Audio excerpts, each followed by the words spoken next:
जय हिंद। टॉपिक हम लोग जैसा कि आपको पता है कि मैथ प्रैक्टिस सेट हल कर रहे हैं। मैथ प्रैक्टिस इसलिए हल किया जा रहा है ताकि जो भी आगामी परीक्षाएं हैं उसमें आपको कोई समस्या ना हो। इसी को लेके हम लोग पहला क्वेश्चन से स्टार्ट करेंगे। पहला क्वेश्चन देखिए आपके सामने रहेगा।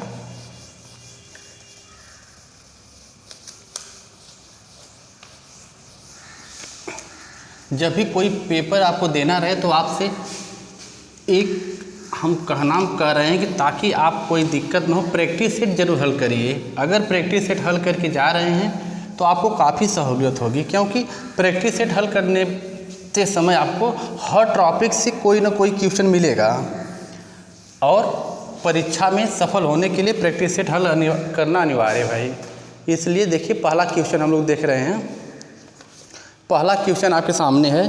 कह रहा किसी संख्या को दो भागों में बांट दिया गया। क्वेश्चन यहाँ पर है किसी संख्या को दो भागों में बांट दिया गया।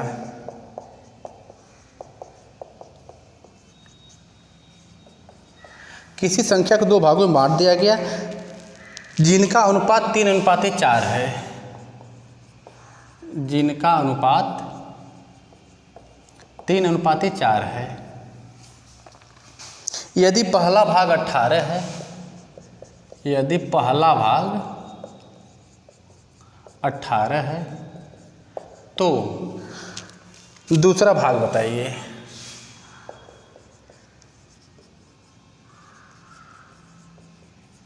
दूसरा भाग बताइए। विकल्प आपके सामने है 20, 30, 24 और 25। यह 4 विकल्प है। सवाल को ध्यान से देखिए। कह रहा है किसी संख्या को दो भागों में बांट दिया गया जिससे उसका अनुपात 3:4 हो गया, यानी एक यह हो गया, एक यह हो गया, 3:4 हो गया। आप इसको 3x मान सकते हैं, इसको आप 4x मान सकते हैं। अब देखिए कह रहा है कि पहला भाग 18 है, यानी 3x बराबर वो बता दिया कि 18 है, तो हम 3 से काटेंगे, 3 × 18, x बराबर 6 आ गया। दूसरा भाग पूछ रहा है, दूसरा भाग यही ना है, 4 × x का मान हमारा आ गया 6, इसमें गुणा कर देंगे 6 से, 6 चौका 24। आपका आंसर 24 आएगा। विकल्प आपका तीसरा सही है। इसके साथ जिसको लेना ले लीजिए। तो अगला क्वेश्चन हम लोग देखेंगे। अगला क्वेश्चन हम इधर हल कर ले रहे हैं, देख ले रहे हैं। देखिए कह रहा एक कूलर 5 किस्तों पर बेचा गया। एक कूलर 5 किस्तों पर बेचा गया। एक कूलर 5 किस्तों पर बेचा गया। हर किस्त पूर्ववर्ती किस्त से दोगुनी है। हर किस्त पूर्ववर्ती किस्त से दोगुनी है। हर किस्त पूर्ववर्ती किस्त से दोगुनी है। यदि पहली किस्त 300 रुपये की है, यदि पहली किस्त 300 रुपये की है, 300 रुपये की है, तो कह रहा है कूलर की कीमत कितनी होगी। कूलर की कीमत कितनी होगी पूछ रहा है। विकल्प आपके सामने है 8,600 पहला विकल्प, दूसरा है 9,000, तीसरा विकल्प है 9,300 और चौथा विकल्प है 9,600।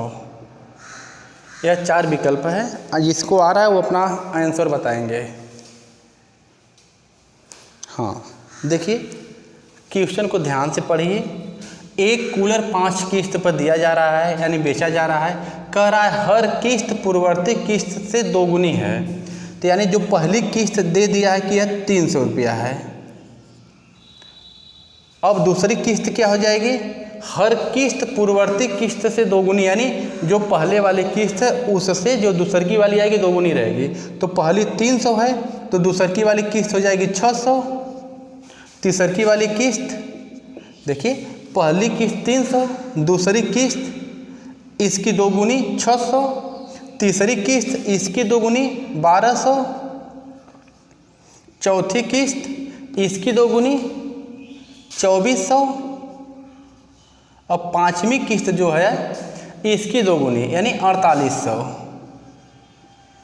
यह 1 2 3 4 5 किस्त हो गया, हर किस्त पूर्ववर्ती किस्त की दोगुनी हो गई। तो कह रहा है कूलर की कीमत कितनी होगी, इन सबको जोड़ना पड़ेगा। तो यानी हम इसको जोड़ देंगे 300 प्लस 600 प्लस 1200 प्लस 2400 और प्लस 4800। जब हम सबको जोड़ेंगे तो टोटल कैलकुलेशन जब आप करेंगे तो 9300 आएगा। यह आपका आंसर यानी विकल्प आपका तीसरा सही है। इसको आराम से कॉपी पेन लेके आप जोड़ लीजिएगा, 9300 आएगा। तो हमको लग रहा है दोनों क्वेश्चन आपको क्लियर हो गया होगा। स्क्रीनशॉट लेना ले लीजिए। तो अगला क्वेश्चन देखिए।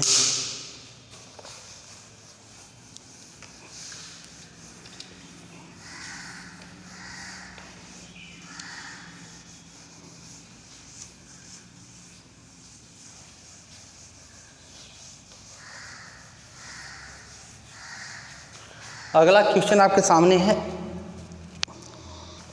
5 संख्याओं का अंकगणितीय माध्य 27 है। क्वेश्चन है 5 संख्याओं का अंकगणितीय माध्य 27 है। माध्य का मतलब औसत, माध्य को आप औसत कह सकते हैं।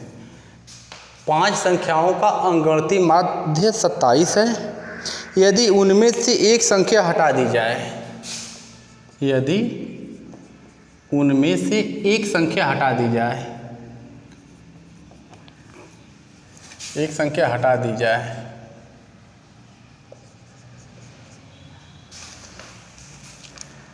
तो माध्य 25 हो जाता है। तो माध्य यानी औसत 25 हो जाता है, 25 हो जाता है। तो कह रहा हटाई गई संख्या बताइए, हटाई गई संख्या पूछ रहा है। विकल्प आपके सामने है 25, 30, 35 और आखिरी विकल्प है 40। इसमें से क्या होगा? देखिए इस क्वेश्चन को ध्यान से देखिए। कह रहा है 5 संख्याओं का अंकगणितीय माध्य 27 है। तो 5 संख्या का जो औसत, या इसको आप माध्य भी कह सकते हैं, माध्य कह रहा है 27 है। तो जब इसका हम कुल योग निकालेंगे, जब कुल योग निकाला जाता है जो भी औसत रहता है यानी औसत 27 है, उसमें उनकी संख्या से गुणा कर देते हैं तो कुल योग आता है। तो इसमें 5 से गुणा कर देंगे। अब 27 में 5 से गुणा करना है। 27 में 5 से आप गुणा करिएगा आराम से तो आएगा 135। ठीक।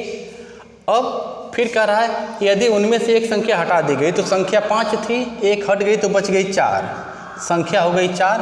अब कह रहा है उसका माध्य औसत 25 हो गया, माध्य बोल रहा है 25 हो गया। तो इसका हम कुल योग निकालेंगे। कुल योग तो हमको पता है कि जो भी औसत यानी माध्य दिया रहता है उसमें उनकी संख्या से गुणा किया जाता है। तो यहाँ 5 था तो हम यहाँ 5 से गुणा किए हैं, यहाँ पर 4 है हम 4 से गुणा कर देंगे। तो 25 में 4 से गुणा करेंगे तो हो गया 100। अब देखिए कह रहा है हटाई गई संख्या बताइए। तो जब संख्या नहीं हटी थी तो कुल योग था 135, और जब संख्या हट गई तो हो गया योग 100। अब 135 में से हम 100 घटा देंगे तो 35 बचेगा। हटाई गई संख्या 35 है, यही आपका आंसर आएगा। यानी विकल्प सही है तीसरा। स्क्रीनशॉट जिसको लेना ले लीजिए। तो अगला क्वेश्चन देखेंगे हम लोग।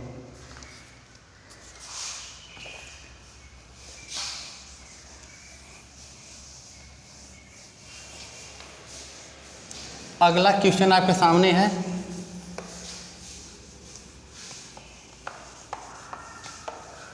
अगला क्वेश्चन आपके सामने है। कह रहा है दशमलव प्रणाली में, दशमलव प्रणाली में द्विआधारी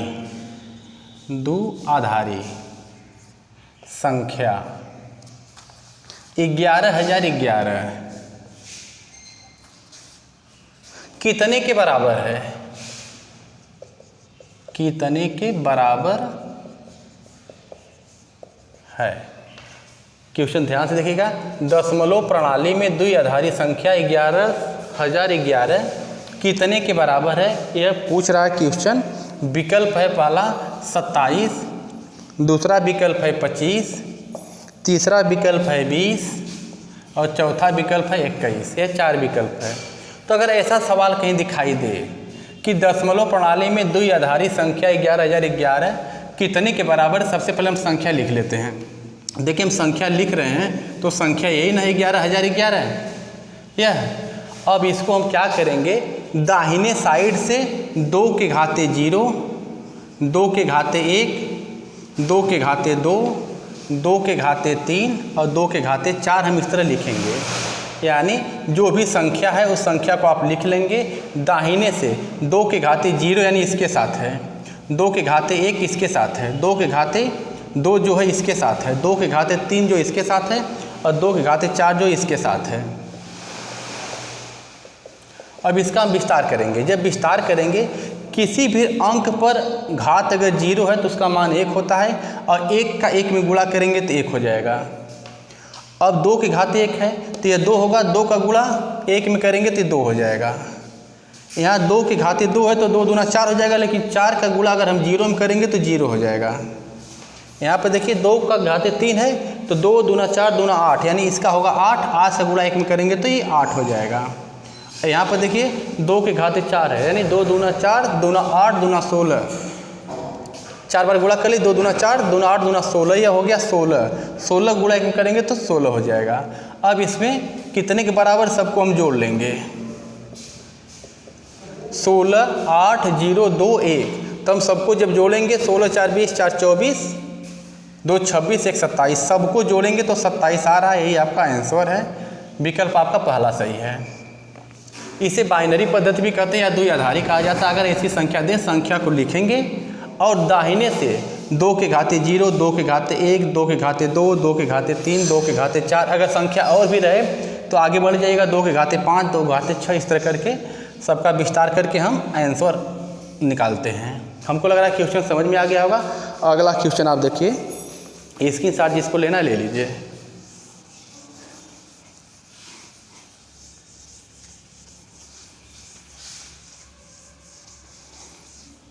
अगला क्वेश्चन आपके सामने है, कह रहा है एक नल किसी टंकी को 16 मिनट में भर सकता है। क्वेश्चन है एक नल किसी टंकी को 16 मिनट में भर सकता है।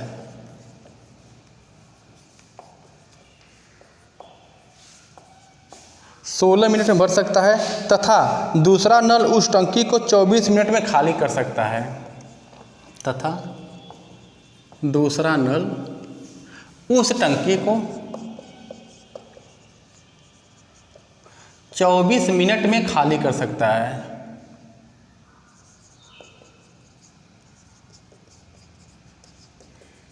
चौबीस मिनट में खाली कर सकता है।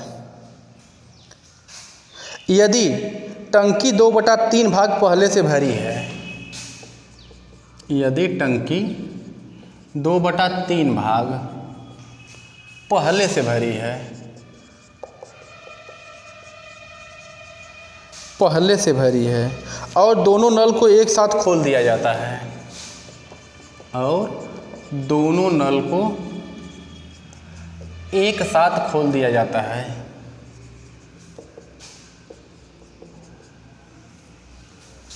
खोल दिया जाता है, दोनों नल को एक साथ खोल दिया जाता है, तो टंकी भरने में कितना समय लगेगा? तो टंकी भरने में कितना समय लगेगा, यह क्वेश्चन आपसे पूछ रहा है। विकल्प आपके सामने है। पहला विकल्प है 48 मिनट, दूसरा विकल्प है 24 मिनट, तीसरा विकल्प है आपका 16 मिनट और चौथा विकल्प है 8 मिनट। हाँ बाबू, जिनका आंसर आएगा वो कमेंट में लिख दिया करें, और जिनका नहीं आ रहा है बोर्ड पर देखें, कायदे से ध्यान से देखेंगे तो उनको समझ में आएगा। देखिए कह रहा है कोई नल एक टंकी को 16 मिनट में भर देता है और दूसरा नल उसे 24 मिनट में खाली कर देता है। यदि टंकी 2/3 भाग पहले से भरी हो तो देखिए हम देखेंगे ना, 1 मिनट में हुआ कार्य क्या है। तो देखिए जो एक टंकी है 16 मिनट में भरती है, तो 1 मिनट में 1/16 भाग भरेगी, तो हम 1/16 कर दे रहे हैं। लेकिन दूसरकी टंकी जो है उसे खाली करती है 24 मिनट में, तो यहाँ पर हम माइनस लगाएंगे, 1/24 कर देंगे। क्यों? यह खाली कर रही है, पानी भर रही है, तो जो खाली करेगी उसको माइनस कर लेंगे। अब इसको हम कैलकुलेशन करेंगे, तो इसका लघुत्तम लेंगे तो 48 हो जाएगा। 16 से भाग देंगे 48 में, तो 16 3 48, और 3 का गुणा इसके ऊपर वाले में करेंगे तो 3 एकम 3। 24 से भाग देंगे 48 में, 24 दूना 48, 2 का गुणा करेंगे 1 में तो 2 एकम 2। इसको जब हम हल करेंगे तो 1/48 आ गया। अब यहाँ ध्यान दीजिए, यह 1/48 आया है ना, अगर ये धनात्मक है तो टंकी भरेगी, और ऋणात्मक रहता तो टंकी नहीं भरती। तो ये धनात्मक उत्तर आ गया, तो हमको ये पता चल गया कि 1 मिनट में 1/48 भाग भरती है टंकी। अच्छा, कह रहा है यदि टंकी 2/3 भाग पहले से भरी है, तो टंकी कितना भरी है? 2/3 भाग। तो शेष भाग हम देखेंगे कितना है। जब भी शेष निकाला जाता है तो 1 में से घटा दिया जाता है। 1 में से 2/3 भाग घटाएंगे तो 3 एकम 3 में से 2 जा 1/3 भाग, यानी टंकी 1/3 भाग खाली है। अब हम इधर सवाल लिखेंगे, चूँकि 1/48 भाग भरती है 1 मिनट में, इसलिए पूरा भाग यानी 1 भाग भरेगी 48 मिनट में। अब टंकी को कितना भरना है? 2/3 भाग तो टंकी भरी थी पहले से, और भरना 1/3 भाग, इसलिए हम लिखेंगे कि 1/3 भाग। तो 48 गुणे 1/3 कर लेंगे तो 3 एकम 3, 3 छक 18, यानी 16 मिनट उत्तर आएगा आपका। टंकी 16 मिनट में भर जाएगी। तीसरा विकल्प आपका सही है। स्क्रीनशॉट जिसको लेना ले लीजिए। इसके बाद हम लोग अगला क्वेश्चन देखेंगे।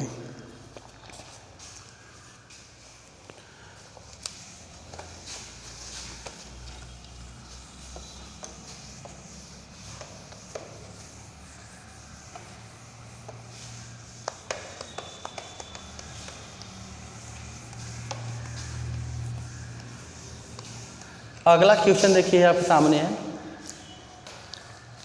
कह रहा है स्थिर जल में नाव की चाल 22 किलोमीटर प्रति घंटा है। स्थिर जल में नाव की चाल 22 किलोमीटर प्रति घंटा है। यदि प्रवाह की दिशा में उसकी गति 24 किलोमीटर प्रति घंटा है, यदि प्रवाह की दिशा में, यदि प्रवाह की दिशा में उसकी गति 24 किलोमीटर प्रति घंटा है, 24 किलोमीटर प्रति घंटा है, तो प्रवाह के विपरीत उसकी गति बताइए। तो प्रवाह के विपरीत उसकी गति बताइए, क्या होगा? विकल्प आपके सामने है 20 किलोमीटर प्रति घंटा, अगला विकल्प है 22 किलोमीटर प्रति घंटा, अगला है आपका 24 किलोमीटर प्रति घंटा, और अगला विकल्प है आपका 26 किलोमीटर प्रति घंटा। हाँ, हल करिए भाई, जिनको आ रहा है वो हल करें।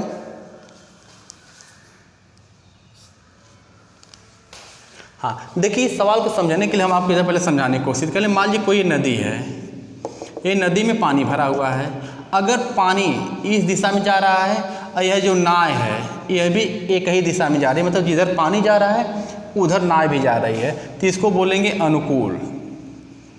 अनुकूल, तो अनुकूल की दशा में क्या होती है? चाल जुटती है, दोनों की चाल प्लस होती है, और पानी इधर बह रहा है और नाव इधर आ रही है, इसको बोलेंगे प्रतिकूल।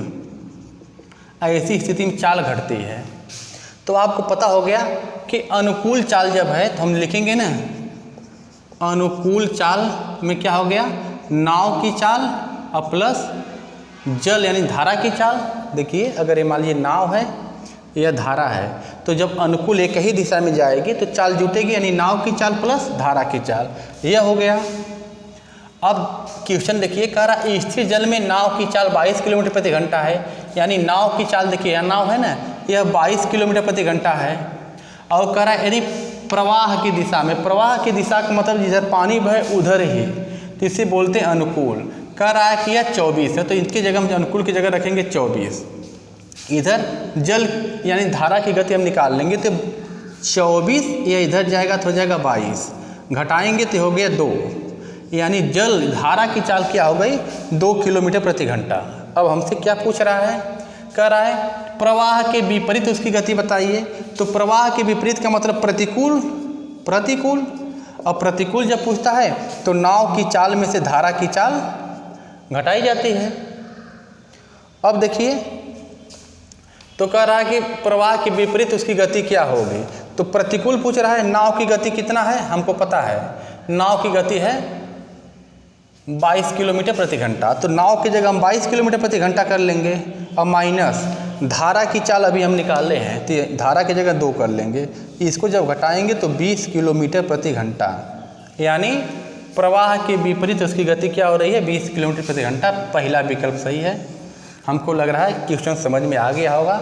अगर जिनको क्वेश्चन न समझ में आए तो आपके लिए हम बार बार यही बात बोल रहे हैं कि एक टॉपिक अलग से एक यूट्यूब पर डाली गई है जो नदी नाव की है, आप उसको देखेंगे तो हमको लग रहा है काफ़ी लाभ मिलेगा। इसके साथ जिसको लेना है ले लीजिए, इसको हम लोग अगला क्वेश्चन देखेंगे।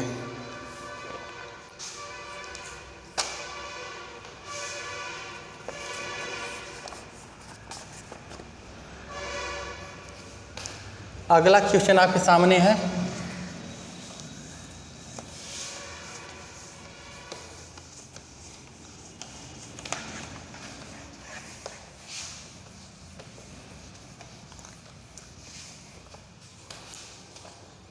अगला क्वेश्चन है अगर बेलन का वक्रपृष्ठ 880 वर्ग सेंटीमीटर है। क्वेश्चन है अगर बेलन का वक्रपृष्ठ 880 वर्ग सेंटीमीटर है, 880 वर्ग सेंटीमीटर है, इसकी लंबाई 20 सेंटीमीटर है, इसकी लंबाई 20 सेंटीमीटर है, 20 सेंटीमीटर है। तो कह रहा है इसका आयतन बताइए, आयतन पूछ रहा है। विकल्प आपका है, पहला विकल्प यह है, दूसरा विकल्प है 1580, तीसरा विकल्प है 1540 और चौथा विकल्प है 2280। हाँ, अब देखिए सवाल को आप आराम से समझिएगा। जैसे बेलन का मतलब आपको पता है कि जो घर में ड्रम होता है, ड्रम इस आकार का ड्रम आप देखे होंगे, इसको कहा जाता है बेलन। अब इसमें जब इसका ये बाहरी वाला हिस्सा जो गोल वाला हिस्सा होता है, थोड़ा आप इसमें समझने की कोशिश करिए। जैसे मार्कर है, ये मार्कर देखिए गोल है, बेलन के आकार का, बशर्ते थोड़ा पतला लग रहा है। तो वक्रपृष्ठ अगर पूछे तो यानी जो इसका यह वाला हिस्सा है इसको ढकते हैं तो वक्रपृष्ठ कहते हैं। तो अब वक्रपृष्ठ इसमें हो सकता है, वक्रपृष्ठ एक बार क्या होता है इसमें कितना पानी हटेगा, यानी ड्रम में कितना पानी हटेगा, तो इसको कहा जाता है आयतन। और एक बार संपूर्ण पृष्ठ होता है। संपूर्ण पृष्ठ का मतलब होता है कि पूरा ये जो वक्रपृष्ठ है इसको ढक लीजिए, ऊपर और नीचे दोनों को ढक लीजिए, इसको कहते हैं संपूर्ण पृष्ठ। संपूर्ण पृष्ठ। यह तीनों पॉइंट अगर आपको समझ में आएगी तो बेलन से संबंधित कोई क्वेश्चन रहेगा तो नहीं छूटेगा। देखिए वक्रपृष्ठ का मतलब होता है ना 2πRh, यानी कोई वृत्त है, इसको जब हम इस तरह घेरते हैं तो इसको बोलते हैं परिध। परिध बराबर होता है 2πr। अब जब 10 इसी तरह की अगर चूड़ी आप रखेंगे तो ऊंचाई बढ़ जाएगी, ऊंचाई बढ़ जाएगी, h लगा देंगे, यानी वक्रपृष्ठ बराबर होता है 2πRh। ठीक है। आयतन का मतलब क्या हुआ, इसमें कितना पानी हटेगा। तो देखिए अगर ये वृत्त कोई रहेगा तो इसका क्षेत्रफल हम निकालते हैं πr², और जब 20 चूड़ी एक पर गांज देंगे तो ऊंचा हो जाएगा, तो क्या बढ़ेगी, ऊंचाई बढ़ जाएगी। तो आयतन बराबर क्या हो जाएगा πr²h। अच्छा, अब देखिए संपूर्ण पृष्ठ पूछा है। संपूर्ण पृष्ठ में क्या हो सकता है, संपूर्ण पृष्ठ में जो इसका वक्र पृष्ठ है, यानी इसको आप देखेंगे तो यह वक्र पृष्ठ हो गया। तो संपूर्ण पृष्ठ निकालने के लिए वक्र पृष्ठ और प्लस दोनों मतलब ऊपर और नीचे दोनों आधार का क्षेत्रफल, आधार का क्षेत्रफल ही होगा। इस किनारे इन वही दे। आधार का क्षेत्रफल, ठीक है। अब देखिए जब इसको हम थोड़ा सा विस्तार से करेंगे तो वक्र पृष्ठ बराबर लिखेंगे 2 पाई आर एच और प्लस आधार का क्षेत्रफल। अगर आप देखेंगे किसी ड्रम को तो जो नीचे वाला हिस्सा रहता है ये कुछ गोल होता है, तो इसका क्षेत्रफल क्या आता है पाई आर स्क्वायर। ऊपर वाला भी गोल होता है, इसका भी होगा पाई, तो ये 2 हो जाएगा। अब इसको जब हम लेंगे तो 2 पाई आर कॉमन ले लेंगे, अंदर बचेगा एच प्लस आर। यह सूत्र मालूम रहेगा तो आपको सवाल क्लियर हो जाएगा। अब देखिए क्या बोल रहा है आयतन। जब आयतन बोला तो हम आयतन जाएंगे निकालने के लिए, सूत्र क्या है पाई आर स्क्वायर एच। तो हम यहाँ पाई आर स्क्वायर एच रखेंगे। पाई का मान आप सभी लोग जानते हैं कि 22/7 होता है। अब आर की आवश्यकता पड़ रही है और आर इसमें दिया नहीं है, कहीं सवाल में देखिए आर नहीं दिया है। जब आर नहीं दिया है तो हमारा सवाल यहाँ रुक जा रहा है। अब आर लाने के लिए हमको क्या करना पड़ेगा, जो बेलन का वक्र पृष्ठ दिया है इसके माध्यम से हम आर निकालेंगे। तो हम निकालेंगे बेलन का वक्र पृष्ठ। बेलन का वक्र पृष्ठ बराबर सूत्र क्या है 2 पाई आर एच और वक्र पृष्ठ क्या दे दिया 880। तो वक्र पृष्ठ की जगह हम रखेंगे 880। यहाँ 2 है, पाई का मान सभी लोग जानते हैं 22/7 होता है। आर का मान हमको लाना है तो हम आर छोड़ दे रहे हैं। एच कह दिया है बेलन की लंबाई, यानी जो यह लंबाई है यानी इसकी ऊंचाई भी कह सकते हैं 20 सेंटीमीटर है, तो हम यहाँ 20 कर देंगे। अब इसको कैलकुलेशन करके काटना है, तो देखिए 22 से काटेंगे तो 22 × 4 88 हो जाएगा, यह 0 हो गया, यह कट गया। 20 दूना 40 हो गया, 2 से 2 कट गया, इधर बच गया आर, इधर ही चला जाएगा 7, यानी त्रिज्या हो गई 7। तो हम त्रिज्या का मान यहाँ पर रखेंगे 7 × 7 और गुणे ऊंचाई दिया है 20। तो हमसे जब आयतन पूछा था तो अब आयतन निकाल ही सकते हैं, काट दीजिए। 7 से 7 काट देंगे, यहाँ हो गया 22, इधर हो गया 7 दूना 14 140। अब 22 में 140 से आपको गुणा करना है। 22 में जब 140 से गुणा करेंगे तो आपका आंसर आ जाएगा, गुणा कर लीजिएगा, 14 दूना 28, फिर 14 दूना 28 2 30 80 यह हो गया। यानी विकल्प यह हो गया आपका घन सेमी। आपका कौन सा विकल्प है, पहला सही है। तो हमको लग रहा है क्वेश्चन समझ में आ गया होगा। आज हमारी वीडियो यहीं तक रहेगी, आगे मिलेंगे दूसरे वीडियो के साथ। हाँ, एक सूचना और कि हम लोग 30 मई तक मैथ प्रैक्टिस सेट हल करेंगे, उसके बाद करेंट, जीएस और जीके आपका एक साथ रहेगा। ठीक, बस आज वीडियो यहीं तक रहेगी, आगे दूसरे वीडियो के साथ मिलेंगे। धन्यवाद।